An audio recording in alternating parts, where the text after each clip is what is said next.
What it do? Come on, Energy. What's up, y'all? This is Philip. And Amber. How y'all doing? This is part 3 of our series of how we moved from Little Rock, Arkansas to Charlotte, North Carolina. If you haven't watched part 1 or part 2, go check them out. The links are definitely below in the description as well. Let's kick it off. Okay, so quick recap. My mom said she wanted to get the kids. That's where we left off. Mm-hmm. And my mom comes to get the kids. We agree on 2 weeks. She get the kids, and it's me and Philip. So, we're excited. We are excited, yeah. We gotta do something. Yeah. We gotta do something because for this whole time, it's just been us. We don't really know nobody out here. Right. We've been stuck in this hotel. We ain't got no car, but I got a job. So let's do this. And before this, we were doing date nights. We Yeah, were doing yeah. weekly. Every Thursday night was date night before we moved. Yeah, So me and Philip are used to spending a lot of time together, redeeming a lot of time, even just when the kids go to bed. You know, we really cared about bedtimes and everything. So now we're at the point to where we're all in the same one hotel. Ain't no bedtime. Yeah. It just, y'all go to bed when y'all want to. It just is what it is. Because we just don't know what's happening right now. Right. You know, so we don't have as much time. We're still spending time, but it looks so different. Now it's just like, well, if we can get them to bed, we go down to the lobby for a little while. Yeah. But it looks so different than what we're used to. So we're super excited about having some time together. Yeah, for sure. So we say, hey, when your mom pull out with the kids, we're gonna follow right behind them, but we're gonna shoot to Atlanta. Yeah, so we rented a car. Yeah, we rented a car. And we drove down. We drove down or whatever. Yeah. And one of Philip's frat brothers at the time had a condo that he said, hey, y'all can come stay in my condo whenever you want to, whether I'm there or not. Yeah. So all we had to pay for was, the car that we rented, and we pulling up in a condo. Man, when I tell you we got to that condo, man, that high rise, it was beautiful. It was very nice. The view, beautiful. Very nice. Oh man, and he was there some of the time, wasn't there, pretty much all. So we pretty much had the condo to ourselves. Oh man, we kicked it. Yeah, we had time just to. Yeah. We hadn't had that in so long. So long. We had a good time. We ate. Slept in. We slept in. We ate. Didn't have to worry about no kids, and waking up early, going to bed late, and I'm hungry every 10 minutes. We didn't have to worry about none of that. We was able to really just enjoy ourselves and spend time with one another. And we needed it. We needed it so much. It was a great refresher for us. It was such a good time. It was a great refresher. So we are in Atlanta, and I keep feeling like it's the day before we're about to leave. Man, I don't want to leave. Like, I just keep feeling that. I'm like, I don't want to leave. I don't want to leave. I wish we would have rented this car for another day. Yeah. And then even in my mind, I'm like, I need to take some cash out the ATM. And I'm having all these random thoughts, and I'm like, girl, why are you having these random thoughts? Whatever. Yeah. So we wake up that morning, and Philip wakes up before me. All I know is I wake up, and I see Philip looking like this. In my mind, I was like, oh, this got something to do with money. I turned back over and went to sleep. Man, Not my problem. Man, look, let me tell y'all what I saw on my phone. So let me give you a little context before I tell you what I saw. We checked out of our hotel maybe 2 or 3 days before that. And during that time, for about 2 months, we were staying in the same hotel. And during that time, how we would pay for the hotel is that when I started working then, I would then pay every 2 weeks. I would pay for 2 weeks of the hotel. Was it 2 weeks or No, we were renewing it weekly. Okay, we were renewing it weekly. That's what it was. We were renewing it every Friday. Yep. So what would happen is when we would pay for 7 days, if you've ever stayed at a hotel for more than a couple of days, and you just know that there is an incidental hold on your card for a certain amount. Yeah. So what would happen is every Friday when we paid for the hotel, we would pay for 7 days, but it would just be like the incidental hole would be there, but then it would fall off, and then we would. Well, and it's so confusing. The next 7 days, it really is kind of confusing to explain. We still don't really know all the way it happened. Like, it was so super confusing because every time we renewed for 7 days, we would see the amount of the 7 days come out of our account. Now, it was pending and then it would be released, but we would see it come out of our account. The money is no longer in our account. We're living our life, but I kid you not, we would see that money go from pending to non-pending anymore because the amount never came back in like up to our account or anything. It was coming out of our account. So we was in this hotel for 2 months. Right. Paid for weekly. So when we checked out and went to Atlanta, so this morning when I woke up and my jaw hit the ground, because I got this email from the hotel saying that we checked out. Well, it gave us a bill for 2 months. And this bill was $4,200. That it took out of our account at that time. We didn't have $4,200. And we did not. We didn't have $3,200. So we were negative, and we already in Atlanta. We're Philip got paid, so we're spending money. We didn't got a rental. We eating out. We're spending money. Lord. We were negative $4,000. Oh my God. Negative $4,000. I had never seen nothing like that a day in my life. That's why I was just so shocked. Yeah. I was just looking like, oh no. I said, oh no. No, man.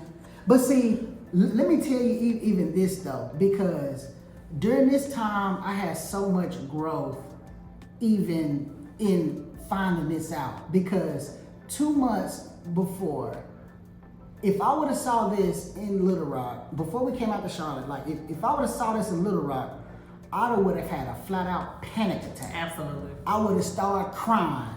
I would have started cussing. I mean, just anything. I would have been so upset. Absolutely. Like, how could this happen? But none of that happened. Yeah. I was just like, oh. The complete opposite thoughts came in my mind, like, oh, God finna do something. God, you finna work. Yeah, you finna like, work. Oh. Yeah. Okay. You finna do it like that? So I got excited. I'm like, oh, I ain't never seen no comeback like this. Yeah.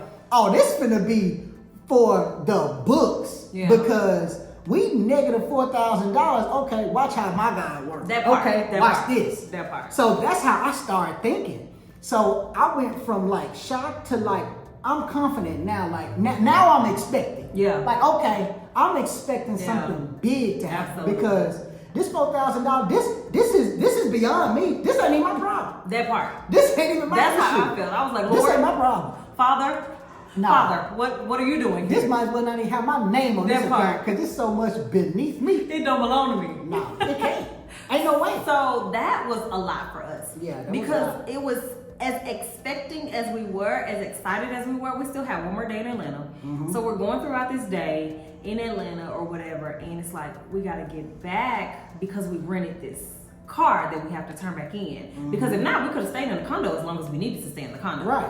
But it's like, okay, we got to get back. We rented the car. So immediately I'm like, thank you, God, that our kids are not here. Thank you, God, that our kids are not here because we know you finna work, but thank you that our kids are not here while we have not just $0, but negative $4,000. Yeah. Thank you, Lord. Yeah. So we end up getting back, and as we make this plan, Philip has to go back to work. Yeah, and at this point, baby, you gotta go back to work. I gotta go back to work. If I ain't gotta do nothing, I gotta go back to work. So it's like, okay, Philip is going back to work. The kids are gone. What am I gonna do? But what Amber gonna do?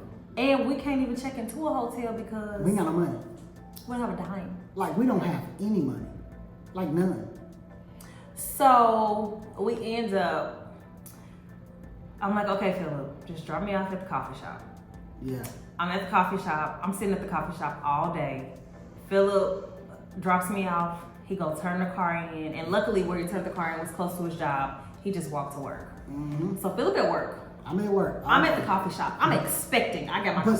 But still worried about you though. I'm thinking about her the entire day. Like I'm checking in, you know, periodically. Like you okay? You know, I can't say if you need anything because shoot, I ain't got nothing to give. You ain't can't got even nothing get to to give. me.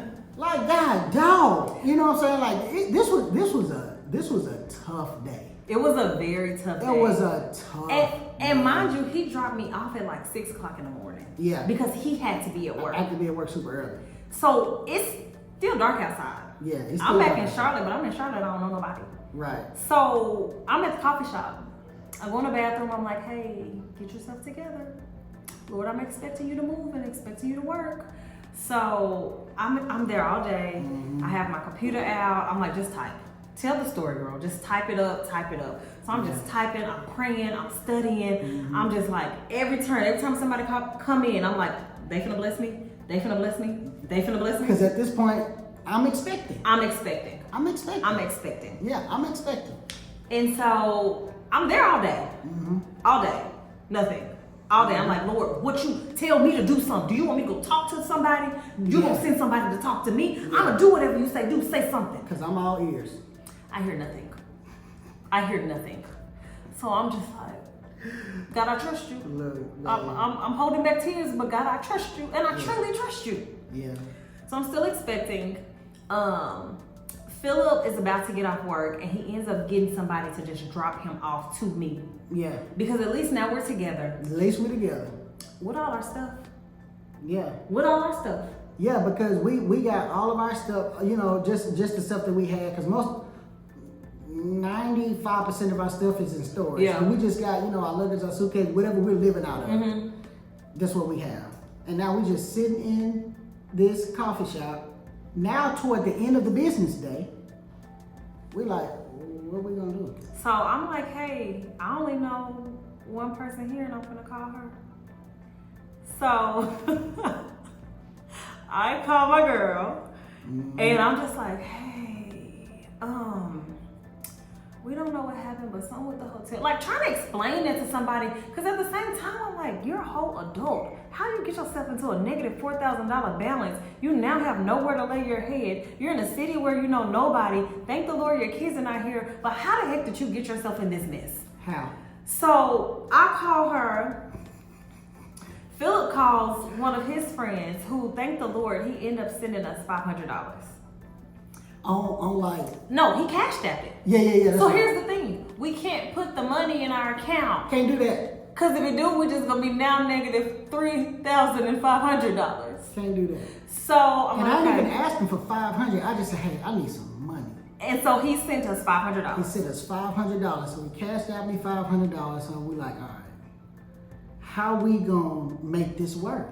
So I call my cousin and I'm like, same cousin who came to Charlotte with us. So she's been a part of this journey on the phone. Mm-hmm. So I'm like, hey, I need to cash out you this money. I need you to send it back to me on Apple Pay. I was like, this is real ghetto. But but this is what I need you to do. This is what the situation calls for. It's a hot mess, but this is it. Yeah. So I send her the money. She sends it to me on Apple Cash. Yeah. And so we now have this money in our Apple Cash. Yeah. That's separate. So now we can use it anywhere that accepts mobile pay. Yeah. Which in Charlotte, that's great. In Little Rock, that wasn't much of a thing. Yeah. So I end up calling, the one person I know, my realtor friend, who literally has turned my friend and was my friend at this point, but I mean, that's my sister now. But anywho, call her and she was like, y'all can come to my house. Y'all can come to my house. Yeah. She was like, I can't come get you because I'm doing something. Whenever I'm done, if you still need me to come get you, I'll get you, but y'all can come to my house. Yeah. We're like, you know what? We got $500 Apple Cash. Let's get a lift. Yeah. We get to her house and we was just like, thank you, God, that we are somewhere safe. Absolutely. We're somewhere where we can lay our head. And also just still grateful that our kids aren't with us. The most grateful that our kids are not here. We are just so grateful, man, because during that time, like we are also changing as well. Like Amber said in part 2, which you gotta go back and watch. But like she said in part 2, during this time, Amber is changing and evolving and growing spiritually. And I am as well. So when this happened, it was devastating. It could have took us out, but how we responded to it was everything. Yeah. Because it could have been so much worse if we would have submitted to our emotions and submitted to the situation. Absolutely. But we just took it as, all right, God, as long as we got you, we know we good. No, because you're gonna do some big stuff. And we were finna do something amazing. Yeah. And we just looked at all of the positive things, like our kids not with us, that's a blessing. Yeah. We are together, that's a blessing. We with someone that we trust and has opened up their home to us, that's a blessing. Yeah. So we just, somebody just sent us $500. Like, they didn't have to do that. Yeah. That's a blessing. So, all these things that are happening, we like, okay, we just gotta do something. Yeah. What do we do? So we gotta go back to the drawing board. Yeah. So pick up there. So, and also I want to say this too. I used to have really bad anxiety. Yeah. And really bad chest pains. Like my Yeah. anxiety really manifests Yeah. in the form of chest pains. And when I say chest pains, I'm talking about chest pains where I'm like crouching down, holding my knees, like can't move, can barely breathe, like really, really bad anxiety. Yeah. And really the Lord delivered me from that, I'll say maybe a month or so before we actually moved. Yeah. And I'm bringing this up now because I'm so thankful for that, because all these situations would have literally just had me somewhere in a corner crying.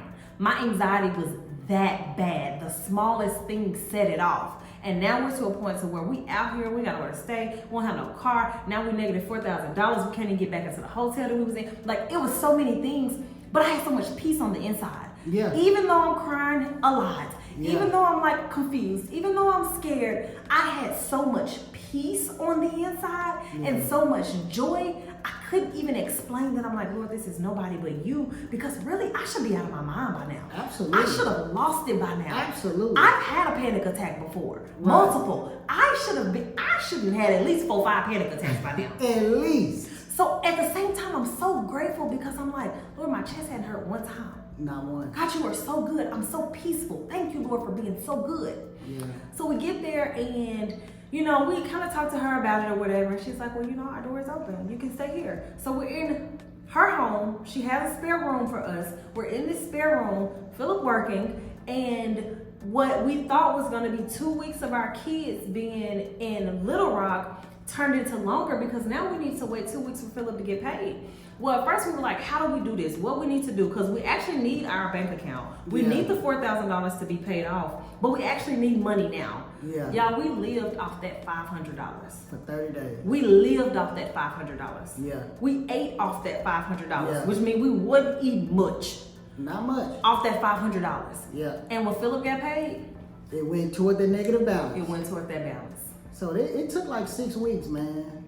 Because also, Yeah. this was the first check that insurance was coming out of. Oh, yeah. And insurance was a lot. It was way more than we expected it to be. Right. So what we thought was gonna be coming out and would have took, shorter for the money to for the account to be cleared, took longer because insurance took so much out. Oh, So boy. it took a minute. So while we're here in this time, I'm still Philip at work. Yeah. I'm in somebody else's house in the guest room trying to figure out what to do. Yeah. I'm still praying, I'm still reading, I'm still fasting, I'm literally on my face. Yeah. And the Lord is like, hey, Yeah. I need you to do this. I need you to go here. I need you to pray for this person. I need you to say this. So it got to a point where every time I was out, he had me talking to somebody. He had me praying for somebody. And the first few times it was just me by myself. Then Philip was long, and I'm like, oh, Philip, something is happening. Like, oh, Philip, I gotta say something to somebody. And it just started being, but what he started doing inside of me was, you're expecting from me, but every time you feel me or every time you see me showing up, you just think I have something for you. No, you're gonna work for me. Yeah. You're gonna serve other people. You're gonna give to other people. Yeah. So at one point, I remember we're in the house that we're staying in or whatever, and I'm like, Philip, if I just halfway think it's the Lord, I'm just gonna do it from now on. So I tell him this. I done learned my lesson. Right, if I halfway think it's him, I'm doing it. Yeah. I tell him this, and then no more than 5 minutes later, I'm in the bathroom brushing my teeth. And the Lord was like, you expecting a whole house from me. Have you given a whole house worth of stuff away? And I was like, no. Wait, what? You want me to get my stuff in my storage away? But then right after he said it, he showed me giving my coffee maker away. And let me say about this coffee maker. Yeah. I got this coffee maker for my birthday. And I really love the coffee maker. It was a nice coffee maker. I'm gonna find a picture of the coffee maker and put it right here. I love that coffee maker. So I'm like, and one day I was joking. I was like, I'll give everything in that storage away except for my coffee maker. Yeah. And the Lord was like, you're gonna get that coffee maker away. So he showed me who I was supposed to give it to. So I'm like, okay, I'm gonna get him the coffee maker. I mean, that's how you doing it, Lord, okay. Yeah. So we go to the storage, we get things out. We're giving things away. So got the coffee maker out too. And by this point, we've actually joined the church, the same church that we went to. We've joined this church. Yeah. And so I'm supposed to be giving it to somebody at church. And so I'm excited to get to church because I'm like, the Lord said, do it, let me do it because I need my house. Yeah. And at the same time, I'm noticing like he's having me do things, but I'm still so focused on me. Yeah. I'm still so focused on what I need from him. I'm still so focused on that being the only thing. Mm-hmm. So I'm like, okay, I get to church, bring the coffee maker. She ain't at church. I'm like, what the heck? Wait a minute. But I know. God, you showed me. I'm supposed to be giving her this coffee maker. Yeah. So it was just on me so much. And so the Lord was like, text her. So I text her, hey, you guys went at church, just checking on you, how's it going or whatever. And I'm like, hey, this may sound strange, but do you drink coffee? And she was like, no, I hate coffee, disgusting. And I'm reading the text like, wait a minute. You told me to give her my coffee maker, she don't like coffee. This don't mean Did you tell me to do this? This don't make no sense. So I'm like, I know he told me, like you didn't even just tell me, you showed me. So I'm like, does your husband drink coffee? Yeah. And she was like, yes, my husband loves coffee. I'm like, okay, it's supposed to go to him. I was like, well, I have this coffee maker that I want to give you guys. And here's the coffee maker. I sent her a picture of it. And she was like, Amber, this is the exact coffee maker that my husband has been praying for, that he wants so bad. I'm like, what? Mind blown. It is? I was like, well, it's his. Have a coffee maker for him. Mm-hmm. So we ended up like talking to them, and the husband ended up calling Philip, and we all chatted, and it was just such a move, just how that even happened. I'm like, okay, I'm being obedient. And I felt so good giving it to him. Absolutely. So we ended up giving them the coffee maker. At the same time, we're still staying in somebody else's house. Mm-hmm. Our kids are still in Arkansas. Mm-hmm. At this point, it's been like 5 weeks. Yeah. It's we're going to stop right there again, and we'll pick back up in the next part. So before we leave you, thank you guys so much for tuning in. Don't forget to like this video, give it a thumbs up, subscribe to our channel, share this video with somebody who you think can use it, or if you just want to share them a good story, share this video. Okay, we'll see you guys in the next video. Stay tuned. Peace out.